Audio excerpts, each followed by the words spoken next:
ನಮಸ್ಕಾರ. ಇಂಡಿಯಾದ ಟಾಪ್ ಯೂಟ್ಯೂಬರ್ಸ್ಗಳು ಅಂದ್ರೆ ಸಾಕು, ಕೋಟಿ ಕೋಟಿ ದುಡ್ಡು ಅಂತ ನಾವೆಲ್ಲ ಅನ್ಕೋತೀವಿ. ಅದು ನಿಜಾನೂ ಕೂಡ. ಆದ್ರೆ ನಾವು ನೋಡೋ ಆ ದೊಡ್ಡ ದೊಡ್ಡ ಕಾರ್ಗಳು, ಆ ದುಬಾರಿ ವಸ್ತುಗಳು, ಅದ್ರ ಆಚೆಗೂ ಅವರ ನಿಜವಾದ ಆಸ್ತಿ ಅಂದ್ರೆ ಯಾವುದು? ಬನ್ನಿ, ಇವತ್ತು ಒಟ್ಟಿಗೆ ಸೇರಿ ಇದ್ರ ಬಗ್ಗೆ ಸ್ವಲ್ಪ ಡೀಪ್ ಆಗಿ ನೋಡೋಣ. ಹೌದು, ನಾವು ಸೋಷಿಯಲ್ ಮೀಡಿಯಾದಲ್ಲಿ ನೋಡೋವಾಗ ಇವರ ಲೈಫ್ ಸ್ಟೈಲ್ ನೋಡಿದ್ರೆ ಸಾಕಪ್ಪ ಅನ್ಸುತ್ತೆ. ಆದ್ರೆ ನಾವು ನೋಡೋದೆಲ್ಲ ನಿಜನಾ? ಅಥವಾ ಕ್ಯಾಮ್ರಾ ಆಫ್ ಆದ್ಮೇಲೆ ಕಥೆನೇ ಬೇರೆ ಇರುತ್ತಾ? ಆಯುಷ್ ಭಂಡಾರಿಯವರು ಒಂದ್ಕಡೆ ಹೇಳ್ತಾರೆ, ನಾವು ವಿಡಿಯೋಗಳಲ್ಲಿ ನೋಡೋ ಆ ಪ್ರೈವೇಟ್ ಜೆಟ್ಗಳು, ರೋಲ್ಸ್ ರಾಯ್ಸ್ಗಳು, ಇದರಲ್ಲಿ ಜಾಸ್ತಿ ಪಾಲು ಅವರದ್ದಾಗಿರೋದೇ ಇಲ್ಲ. ಅವು ಒಂದೋ ಸ್ಪಾನ್ಸರ್ಡ್ ಆಗಿರುತ್ತೆ, ಇಲ್ಲಾಂದ್ರೆ ಆ ಒಂದು ವಿಡಿಯೋ ಶೂಟ್ಗೋಸ್ಕರ ಬಾಡಿಗೆಗೆ ತಂದಿರ್ತಾರೆ.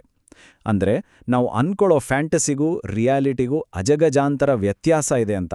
ಹಾಗಾದ್ರೆ ಅವ್ರು ಸಂಪಾದಿಸೋ ದುಡ್ಡನ್ನೆಲ್ಲ ಏನ್ ಮಾಡ್ತಾರೆ? ಮೊದಲನೇ ವಿಷಯ, ಅವರು ತಮ್ಮ ಸಂಪಾದನೆಯ ಬಹುದೊಡ್ಡ ಭಾಗವನ್ನ ಮತ್ತೆ ತಮ್ಮ ಕಂಟೆಂಟ್ಗೆ ಹಾಕ್ತಾರೆ. ಅಂದ್ರೆ ವಿಡಿಯೋ ಕ್ವಾಲಿಟಿನ ಇನ್ನಷ್ಟು ಬೆಸ್ಟ್ ಮಾಡೋಕೆ. ಮೊದಲನೇ ಉದಾಹರಣೆ ಲೋಕೇಶ್ ಗೇಮರ್. ಇವರು ತಮ್ಮ ಗೇಮಿಂಗ್ ರೂಮ್ಗೋಸ್ಕರನೇ ಬರೋಬ್ಬರಿ 25 ಲಕ್ಷ ರೂಪಾಯಿ ಖರ್ಚು ಮಾಡಿದ್ದಾರೆ. ಅಬ್ಬಾ, ಯೋಚನೆ ಮಾಡಿ, ಅವರ ಕಂಟೆಂಟ್ ಕ್ರಿಯೇಟ್ ಆಗೋ ಜಾಗಕ್ಕೆ ಇಷ್ಟು ದೊಡ್ಡ ಇನ್ವೆಸ್ಟ್ಮೆಂಟ್. ಈಗ ವರುಣ್ ಅವರ ಸ್ಟುಡಿಯೋ ಕಡೆ ಬರೋಣ. ಇವರು ತಮ್ಮ ವಿಡಿಯೋಗಳಲ್ಲಿ ಹಾಲಿವುಡ್ ಲೆವೆಲ್ ಗ್ರಾಫಿಕ್ಸ್ ತರಬೇಕು ಅಂತ ಅವತಾರ್ ಸಿನಿಮಾದಲ್ಲೆಲ್ಲ ಬಳಸ್ತಾರಲ್ಲ, ಆ ತರಹದ ಮೋಷನ್ ಕ್ಯಾಪ್ಚರ್ ಟೆಕ್ನಾಲಜಿ ಮೇಲೆ ಬರೋಬ್ಬರಿ 50 ಲಕ್ಷ ರೂಪಾಯಿ ಇನ್ವೆಸ್ಟ್ ಮಾಡಿದ್ದಾರೆ. ಇದು ನೆಕ್ಸ್ಟ್ ಲೆವೆಲ್ ಅಂತಾನೆ ಹೇಳ್ಬೋದು. ಆದ್ರೆ ಇವರೆಲ್ಲರಿಗಿಂತ ಒಂದು ಹೆಜ್ಜೆ ಮುಂದೆ ಹೋಗಿರೋದು ಸೋನಲ್ ಕೌಶಲ್.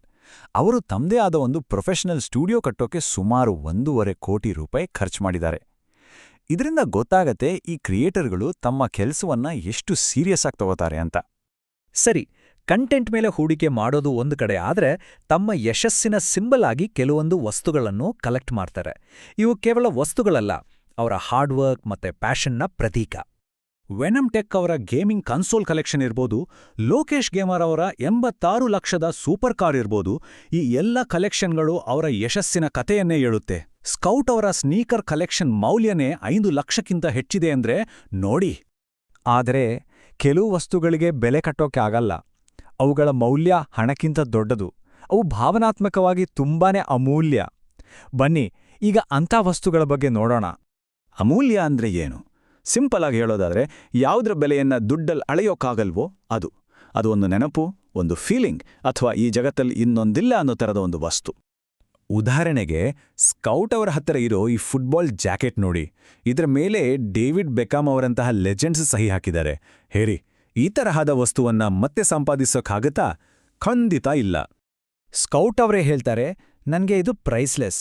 ಯಾಕಂದ್ರೆ ಎಷ್ಟೇ ದುಡ್ಡು ಕೊಟ್ರೂ ಈ ತರಹದ ವಸ್ತುವನ್ನ ಕೊಂಡುಕೊಳ್ಳೋಕೆ ಆಗಲ್ಲ. ಈ ಒಂದೇ ಒಂದು ಮಾತು ಸಾಕು ಅದರ ಭಾವನಾತ್ಮಕ ಮೌಲ್ಯ ಎಂಥದ್ದು ಅಂತ ಅರ್ಥ ಮಾಡ್ಕೊಳ್ಳೋಕೆ. ಸ್ಕೌಟ್ ಅವರ ಇನ್ನೊಂದು ಅಮೂಲ್ಯ ಆಸ್ತಿ ಅಂದ್ರೆ ಅವರ BGMI ಅಕೌಂಟ್. ಏನಪ್ಪ ಸ್ಪೆಷಲ್ ಅಂದ್ರೆ, ಅದರಲ್ಲಿರೋ ಒಂದು ಔಟ್ಫಿಟ್ ಇಡೀ ಜಗತ್ನಲ್ಲಿ ಕೇವಲ 64 ಜನರ ಹತ್ರ ಮಾತ್ರ ಇದೆ. ಅದರ ಅಂದಾಜು ಮೌಲ್ಯ ಕೇಳಿದ್ರೆ ಶಾಕ್ ಆಗ್ತೀರಾ. ಸುಮಾರು 50 ಲಕ್ಷದಿಂದ 1 ಕೋಟಿ ರೂಪಾಯಿ. ಇನ್ನು ಸೋನಲ್ ಕೌಶಲ್ ಅವರ ಅತಿ ವಿಶಿಷ್ಟ ಆಸ್ತಿ ಯಾವುದು ಗೊತ್ತಾ? ಅದು ಅವರ ಧ್ವನಿ.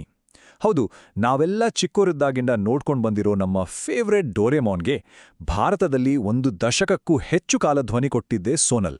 ಅದಕ್ಕಿಂತ ದೊಡ್ಡ ಆಸ್ತಿ ಬೇಕಾ? ಓಕೆ, ಈಗ ಕೊನೆಯ ಮತ್ತು ಎಲ್ಲಕ್ಕಿಂತ ಸರ್ಪ್ರೈಸಿಂಗ್ ಆದ ಭಾಗಕ್ಕೆ ಬಂದಿದ್ದೀವಿ. ಇಲ್ಲೇ ನಾವು ನೋಡೋ ಕ್ರಿಯೇಟರ್ಗಳು ಬರೀ ಕಂಟೆಂಟ್ ಕ್ರಿಯೇಟರ್ಸ್ ಆಗಿ ಉಳಿದಿಲ್ಲ, ಬದಲಿಗೆ ಪಕ್ಕಾ ಬಿಸ್ನೆಸ್ಮೆನ್ಗಳಾಗಿ ಬೆಳೆದಿದ್ದಾರೆ. ಲೋಕೇಶ್ ಗೇಮರ್ ಅವರ ಅತಿ ದುಬಾರಿ ಆಸ್ತಿ ಯಾವುದು ಅಂತ ಗೆಸ್ ಮಾಡ್ಬೋದಾ? ಅದು ಅವರ ಸೂಪರ್ ಕಾರ್ ಖಂಡಿತ ಅಲ್ಲ. ಅವರ ಗೇಮಿಂಗ್ ರೂಮ್ ಕೂಡ ಅಲ್ಲ. ಇಲ್ಲಿದ ನೋಡಿ ಅಸ್ಲಿ ಟ್ವಿಸ್ಟ್. ಆಶ್ಚರ್ಯ, ಅವ್ರ ಫ್ಯಾಮಿಲಿಗೆ ಒಂದು ಚಿನ್ನದ ಅಂಗಡಿನೇ ಇದೆಯಂತೆ. ಹೌದು, ಪೂರ್ತಿ ಒಂದು ಗೋಲ್ಡ್ ಶಾಪ್. ಇದು ಯೂಟ್ಯೂಬ್ ಮರ್ಚ್ಗಿಂತ ಎಷ್ಟೋ ದೊಡ್ಡದು. ಇದು ಒಂದು ರಿಯಲ್ ಫಿಸಿಕಲ್ ಬಿಸ್ನೆಸ್. ಅದೇ ರೀತಿ ಆಶೀಶ್ ಚಂಚಲಾನಿ ಅವರ ಲೈಫ್ನಲ್ಲೇ ಅತಿ ದೊಡ್ಡ ಇನ್ವೆಸ್ಟ್ಮೆಂಟ್ ಯಾವುದು? ಅವರ ಸ್ಟುಡಿಯೋನಾ? ಇಲ್ಲ. ಅವರ ಮನೆನಾ? ಖಂಡಿತ ಅಲ್ಲ. ಅದು ಅವರು ನಿರ್ಮಾಣ ಮಾಡಿದ ಆಕ್ರಿ ಅನ್ನೋ ಶಾರ್ಟ್ ಫಿಲ್ಮ್. ಹೌದು, ಆಶೀಶ್ ಅವರ ಪ್ರಕಾರ ಅವರ ಜೀವನದ ಅತಿ ಮೌಲ್ಯಯುತ ಆಸ್ತಿ ಅಂದ್ರೆ ಅದು ಈ ಫಿಲ್ಮ್. ಇದರ ಅರ್ಥ ಅವರು ತಮ್ಮ ಕ್ರಿಯೇಟಿವಿಟಿ ಮೇಲೆ ಇನ್ವೆಸ್ಟ್ ಮಾಡಿದ್ದಾರೆ. ಆಶೀಶ್ ಅವರೇ ಹೇಳ್ತಾರೆ, ನನ್ನ ಲೈಫ್ನಲ್ಲೇ ಮೋಸ್ಟ್ ಎಕ್ಸ್ಪೆನ್ಸಿವ್ ವಸ್ತು ಅಂದ್ರೆ ಅದು ಆಕ್ರಿ. 100%. ಅದಕ್ಕಿಂತ ದುಬಾರಿದು ನನ್ನ ಜೀವನದ ಬೇರೆ ಏನೂ ಇಲ್ಲ.